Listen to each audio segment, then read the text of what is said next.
प्रणाम आचार्य जी। मैं आपको 2 महीने से सुन रही हूँ और मैं 19 साल की हूँ।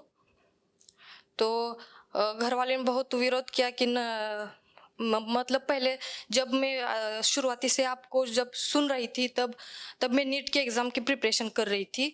तब घर वालों ने कहा कि ये एग्ज़ाम दो और फिर तुम्हारा जो मन है वो करो। तब एग्ज़ाम हुआ और मैंने डिसाइड किया कि अब 24 जुलाई को आपका गोवा में ही था। मैं आना चाहती थी, फिर नहीं आने दिया घर वालों ने। फिर मैंने बोला कि मुझे आचार्य जी से मिलना ही है, तो उन्होंने परमिशन दी मुझे आने की। लेकिन मेरे साथ कोई नहीं आया आचार्य जी, तो मैं अकेली आ गई। और तो मेरा सवाल ये है आचार्य जी कि आपने अभी कहा कि सच के रास्ते पर चलना है तो बहुत कम लोग मिलेंगे और बहुत संघर्ष करना पड़ेगा। मैं तैयार हूँ संघर्ष करने के लिए। मैं जो कुछ भी करना चाहती हूँ, लेकिन वो सत्य के केंद्र से करना चाहती हूँ। और मैं कौन सा काम चुनूँ? और इससे आगे घर वाले कह रहे हैं कि अब मेडिकल में आई हो तो मेडिकल में ही करो, कुछ करियर करना है तो।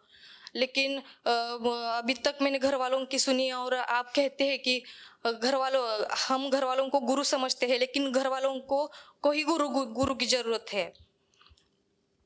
मैंने उनको कहा कि आचार्य जी की आपके वीडियो भी दिखाए, लेकिन उन्होंने इनकार कर दिया। तो आचार्य जी मेरा सवाल यही है कि अभी तक मैंने किसी गुरु के पास नहीं गया और कोई आध्यात्मिक किताब भी मैंने नहीं पढ़ी आचार्य जी। तो अब मैं कौन सा काम चुनूं जिससे सत्य के केंद्र से कौन सा काम चुनूं जिस मतलब मैंने डिसाइड किया कि आपसे मिलना है। तब आपने कहा है कि डेली रूटीन में देखो कि आपकी पात्रता क्या है, कि आप आपके सामने खड़े हो जाओ। इससे पात्रता, आपके सामने बैठने की भी आपकी पात्रता होनी चाहिए। तो मैंने देखा कि मेरी पात्रता क्या है। तो मेरे सबसे पहले मैंने आपको अपने पैरों पर खड़ा रहना चाहिए मजबूती से, कि अपना खर्चा खुद उठा सको। तो मैं अपना खर्चा खुद उठाना चाहती हूँ और अपने बलबूते पे कुछ करना चाहती हूँ। लेकिन आप ही कहते ना, थोड़ा सा डर है, अहंकार टूटेगा, वो सब मैं करना चाहती हूँ सत्य के केंद्र से। और जो कुछ भी करना चाहती हूँ बिल्कुल निडरता से, बिल्कुल घबराए बिना वो सब करना चाहती हूँ। लेकिन मैं कौन सा काम चुनूं, मुझे बस समझ में नहीं आ रहा है। प्लीज आचार्य जी अभी तो देखो, उम्र बहुत कम है, पढ़ाई कर रहे हो, एमबीबीएस में अगर दाखिला मिल गया है तो उसको अच्छे से पूरा करो। ज्ञान में क्या बुराई हो सकती है? मैं जो बातें आप लोगों से करता हूँ उसमें सिर्फ आध्यात्मिक ज्ञान थोड़े ही शामिल है। अपनी इंजीनियरिंग में जो मैंने पढ़ा है, अपने मैनेजमेंट में जो पढ़ा है, जो मेरा कॉरपोरेट अनुभव रहा है, इसके अलावा जो मैं दिन ब दिन दुनिया की और खबरें लेता रहता हूँ, तमाम तरह के लेखकों को पढ़ता रहता हूँ, उसका भी योगदान है ना। ऐसा थोड़ी है कि मैंने सिर्फ उपनिषद ही भर पढ़े हैं कि भाई मुझे तो बस सनातन धर्म से मतलब है तो मैं मात्र वेदांत पढ़ूंगा। नहीं, तो फिर उपनिषदों के आगे चाहे पुराण हो, चाहे स्मृतियाँ हो, चाहे इतिहास काव्य हो, वो भी पढ़े हैं। ठीक, वो भी सब अब कहने को यही आता है कि मेरे नाम के साथ लिखा जाता है आचार्य प्रशांत वेदांत, लेकिन वेदांत भर काफ़ी नहीं है। वेदांत स्वयं कहता है कि अविद्या भी आवश्यक है और सब चीज़ें भी पता होनी चाहिए। और फिर ऐसा भी नहीं कि मैं कहूँ कि सनातन ही धर्म के भीतर का पढ़ा है। तो फिर चाहे बाइबल हो, कुरान हो, दुनिया के इतने सारे और धर्म ग्रंथ हैं, वो भी पढ़े। फिर धर्म से बाहर जा कर के जो अर्थव्यवस्था संबंधी बातें हैं, राजनीति संबंधी बातें हैं, वो भी जाननी होती हैं। किसी क्षेत्र में अपनी विशेषज्ञता भी होनी चाहिए। तो वो सब भी हासिल करने में कई साल लगते हैं। तो अभी क्या अभी अपना बैचलर्स की पढ़ाई शुरू भी नहीं करी है क्या? 17 जुलाई को नीट का एग्जाम हुआ है। Medical entrance. हाँ, मेडिकल एंट्रेंस। तो अभी 12th करी है। हाँ, 12th करी नहीं। अभी तो बेटा दुनिया का तुम्हें बहुत ज्ञान लेना है और कई सालों का अनुभव लेना है। उपनिषद मात्र पढ़ के मैं आपसे वो बातें नहीं कर पाता जो आज करता हूं। उसके लिए बहुत कुछ और भी है जो पढ़ना पड़ता है, अनुभव करना पड़ता है, आजमाना पड़ता है, विज्ञान को जानना पड़ता है। विज्ञान जाने बिना मैं आपसे बात नहीं कर पाता। साइंस की समझ नहीं है तो आप सत्य के केंद्र से कैसे जी लोगे?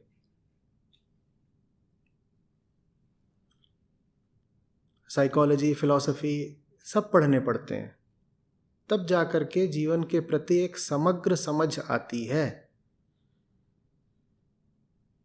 नहीं तो उपनिषद तो मुट्ठी भर है जो मान्य उपनिषद है।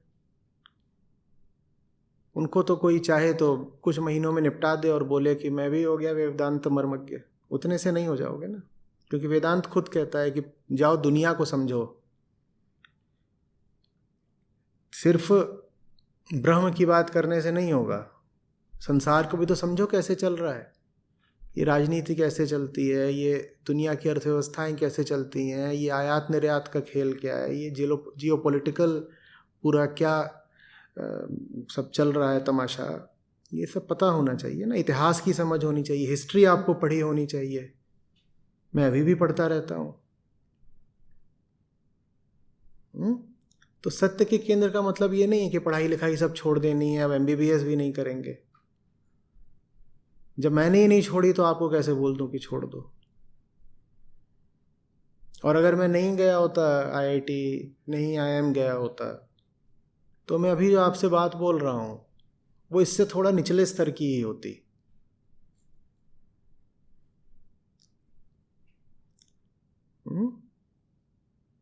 UPSC ने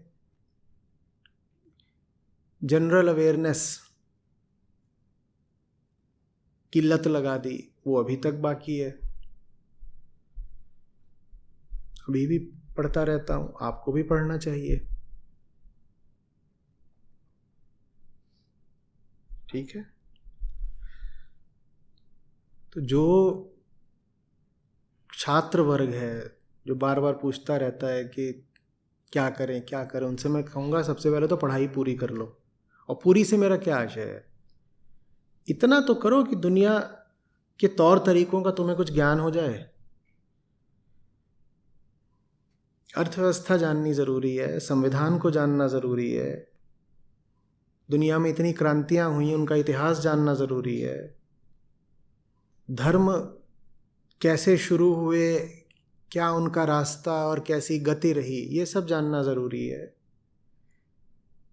भारत ही नहीं, पश्चिम में जो प्रमुख दार्शनिक हुए हैं उनको जानना ज़रूरी है।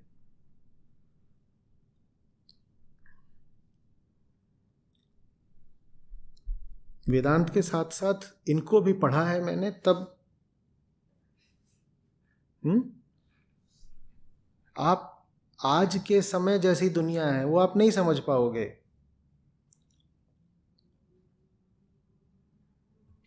उदाहरण के लिए अगर आप बिल्कुल नहीं जानते हो कार्ल मार्क्स को,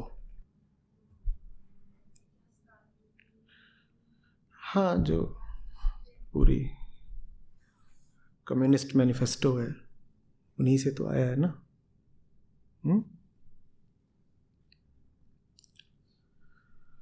इसी तरीके से हम इतनी बातें करते हैं कि ये अर्थव्यवस्था किस तरीके से आपको बंधक बना के रखती है, कैपिटलिज्म क्या है, उसका दर्शन क्या है। वो सिर्फ एक व्यवस्था नहीं है, उसके पीछे एक फिलॉसफी है, वो क्या है, वो समझना ज़रूरी है।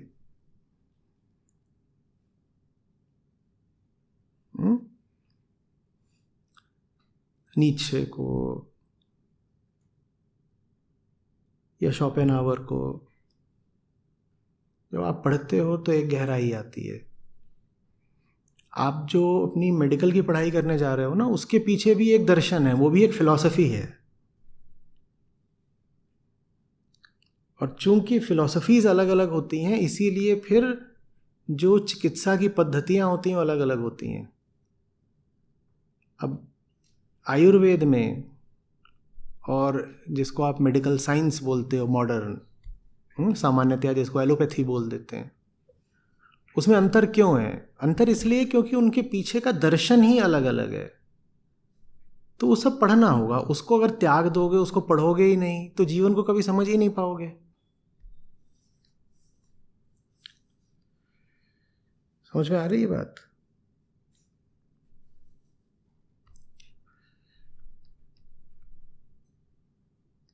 ये मत कर देना कि सब छोड़ छाड़ के सत्य की सेवा में आ गए। सत्य की सेवा माने क्या? संसार को नहीं जानते तो सत्य को कैसे पकड़ोगे? संसार का बंधक नहीं बन जाना है, संसार में खप नहीं जाना है, संसार तुमको बिल्कुल पचा न ले, वो बात ठीक है। लेकिन संसार को जानेंगे ही नहीं, ये बात तो कहीं से ठीक नहीं है। दोनों बातों में अंतर समझ रहे हो? विशेषकर युवा लोगों से बोल रहे, सबसे ही बोल रहा हूं। पर संसार में लिप्त नहीं हो जाना है, लेकिन संसार का पूरा ज्ञान रखना है। खबर पूरी होनी चाहिए और गहरी आपके पास अंतर्दृष्टि होनी चाहिए कि ये संसार भला क्या है। मैंने एक बार कहा था, संसारी वो है जो संसार को नहीं समझता। संसारी की परिभाषा वो जो संसार को नहीं समझता, और आध्यात्मिक आदमी वो है जो संसार को बखूबी समझ गया। जो संसार को बखूबी समझ जाएगा, सिर्फ वही आध्यात्मिक हो पाएगा। और संसारी आदमी का दुर्भाग्य ये है, या चुनाव ये है, कि वो संसार में तो लगातार लिप्त रहता है, लेकिन संसार को जानता बिल्कुल नहीं है, उसे कुछ नहीं पता।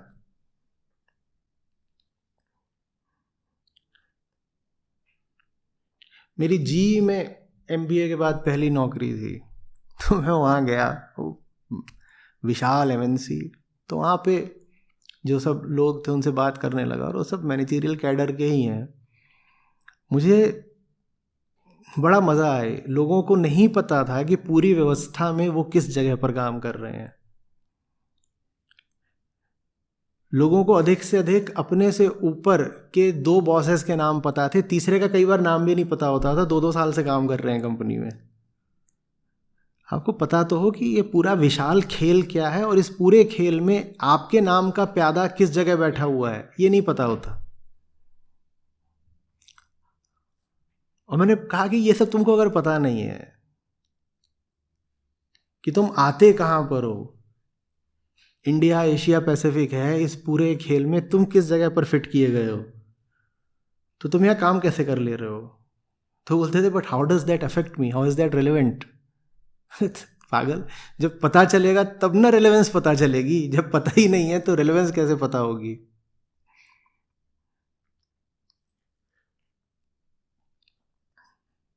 लोग कोड लिख रहे होते हैं, उनको ठीक से पता नहीं होता है कि जो उनका क्लाइंट है उसके बिजनेस में इस कोड का इस्तेमाल क्या होने वाला है। मैंने सॉफ्टवेयर में भी काम करा है, वहां से बता रहा हूं। वो कोडिंग करे जा रहे हैं, उनको बढ़िया पैसा मिल रहा है। उधर चले गए तो डॉलर में मिल रहा है। उनको नहीं पता है कि उनके क्लाइंट के बिजनेस में इस मॉड्यूल का एग्जैक्ट यूज क्या होगा, नहीं जानते। वो कहते जानने की जरूरत क्या है, मेरा काम है स्पेक्स को पूरा कर देना। जो बातें बोली गई हैं कि आपका कोड ये सब डिलीवर कर देगा, ये इनपुट आएगा, ये आउटपुट देगा, ये यूज केसेस होंगे। कह रहे मेरा काम है उनको फुलफिल करना। मेरा ये काम थोड़ी है कि मुझे पता हो कि लार्जर कॉन्टेक्स्ट में ये कोड क्या करने वाला है। तुम्हें कुछ नहीं पता। ये अनपढ़ की निशानी है। ये कहने को कंप्यूटर इंजीनियर होगा, ये अनपढ़ है, ये कुछ नहीं जानता। तो वैसे मत बन जाना। मैक्रो पिक्चर जानना बहुत ज़रूरी है। माइक्रो को मैक्रो मत बना लो। संसारी वो है जिसने माइक्रो को मैक्रो बना लिया, जिसके लिए जो सबसे माइक्रो इश्यूज होते हैं ज़िंदगी के, वही माइक्रो मैक्रो समझते हो ना। माइक्रो माने मैक्रो माने, तो जिसने माइक्रो को मैक्रो बना लिया उसको संसारी बोलते हैं। जिसके लिए आज का सबसे बड़ा इशू ही यही है कि पजामे में नाड़ा नहीं है, और इस बात से उसकी पूरी दुनिया हिली हुई है।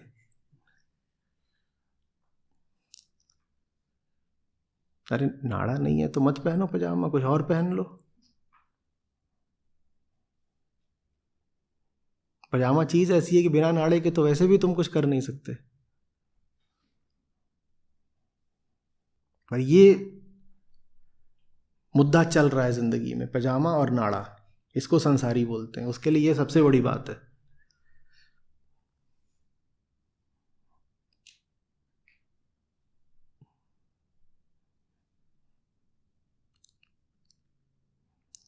अमेज़न से कुछ मंगाया था, लौटा दिया, रिफंड अभी तक आया नहीं है 158 रुपये का। और उस 158 रुपये के रिफंड को पाने के लिए वो 6 घंटे तक कुल मिला के कस्टमर केयर से बात कर चुका है।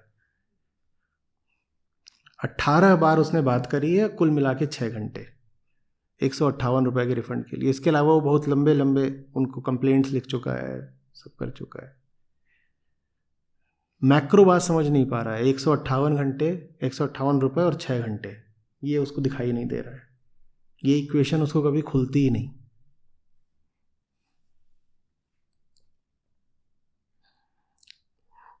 वो सीटीसी देखता है माइक्रो, उस सीटीसी के लिए जो उसने अपना मैक्रो लॉस करा है वो उसको कभी दिखाई नहीं देता।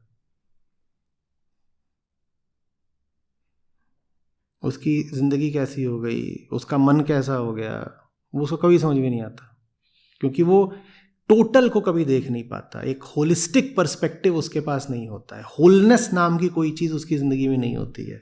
उसको बस पार्ट्स दिखाई पड़ते हैं, फ्रैगमेंट्स।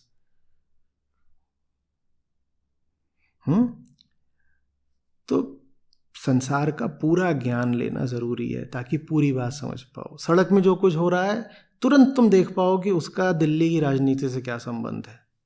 गोवा की सड़क पे जो हो रहा है तुरंत तुरंत चमक जाना चाहिए कि ये दिल्ली की राजनीति से संबंधित है। वो बिना पढ़े नहीं होगा। रीडिंग के बिना ये सब चीज़ें नहीं हो पाती हैं।